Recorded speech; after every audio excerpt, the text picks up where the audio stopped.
បាទសូមជំរាបសួរបងក៏ដូចជាអ៊ំពូមីងដែលចូលចិត្តបាទលេងតម្រុយឆ្នោតយួន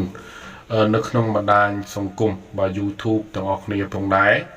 ហើយសម្រាប់នេះខាងប្អូននេះក៏បានក្នុង channel របស់ប្អូនក៏បានធ្វើដូចជាតម្រុយឆ្នោតយួនដើម្បីចែកជូនឲ្យបងក៏ដូចជាអ៊ំពូមីងដើម្បីបានយកទៅលេងទៅផ្សងសំណាងទៀតហើយសម្រាប់វីដេអូមួយនេះបើសិនជាបងស្រឡាញ់ពេញចិត្តអ៊ំពូមីងស្រឡាញ់ពេញចិត្តណាបាទកុំភ្លេចចុចសញ្ញា share ចុចសញ្ញារូបកណ្ដឹងបាទរូបមេដៃ comment ឲ្យបងម្នាក់មួយទាំងអស់គ្នាហើយសម្រាប់ថ្ងៃនេះគឺមានតម្រុយឆ្នោតយួនបាទប្រចាំថ្ងៃដើម្បីចែកជូនឲ្យ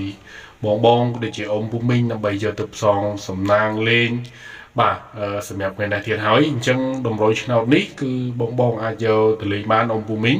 នេះជាតម្រុយឆ្នោតដែលបងអូនធ្វើចែកជូនឲ្យពុកម៉ែបងប្អូនយកទៅលេង free ទេណាបាទអញ្ចឹងបើសិនជាបងក៏ជាអ៊ំពូមីងស្រឡាញ់ពេញចិត្តនៅតម្រុយឆ្នោតដែលបងអូនធ្វើនេះអាចយកទៅផ្សងសំណាងបានណាបាទសិតតែជាតម្រុយឆ្នោតល្អសិតតែជាតម្រុយឆ្នោតច្បាស់ដែលបងអូនធ្វើឡើងចែកជូនឲ្យ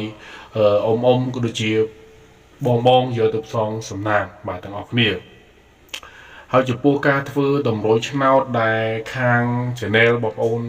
ឲ្យបងក៏ដូចជាអ៊ំពូមីងយកទៅលេងនេះគឺខាងបងនេះគឺមិនតម្រូវទាមទារសេវាឬក៏ទាមទារសកលនេះទេណាបាទអញ្ចឹងបើសិនជា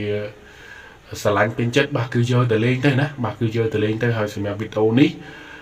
គួរអត់មានអីច្រើនដែរណាបាទគួរអត់មានអីច្រើនដែរហើយជាចុងក្រោយហ្នឹងគឺមានតែពាក្យជូនពរឲ្យបងក៏ដូចជាអ៊ំពូមីងបាទយកតម្រុយឆ្នោតរបស់ខាងបងនេះបាទក្នុង channel បងប្អូននេះយកទៅលេងគឺសូមឲ្យហេងហើយនឹងសំណាងល្អដល់គ្នាបាទហើយបងសូមអរគុណសូមជម្រាបលា